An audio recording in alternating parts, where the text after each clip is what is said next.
Hey everyone, welcome back to the channel.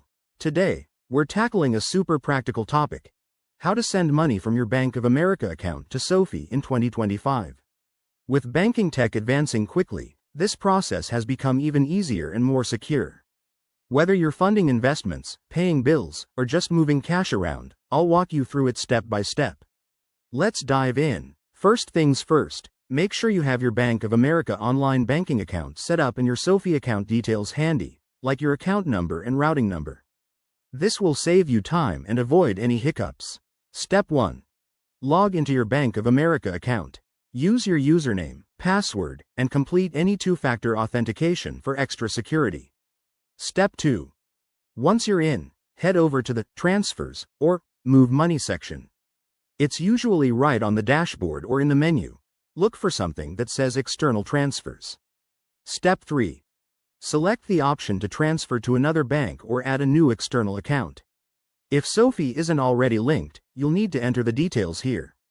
Double-check the routing and account numbers to ensure accuracy. Step 4. Enter the amount you want to transfer. Bank of America might let you choose between an immediate transfer or scheduling it for later. Pick what works best for you. Step 5. Review all the details on the confirmation screen, including any potential fees. In 2025, expect low or no fees for ACH transfers, but always verify to avoid surprises. Step 6. Hit Confirm. You'll likely need to verify with a security code or PIN.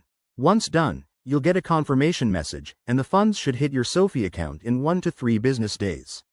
A quick pro tip: keep an eye on your accounts for the transfer status and always use secure networks to protect your info.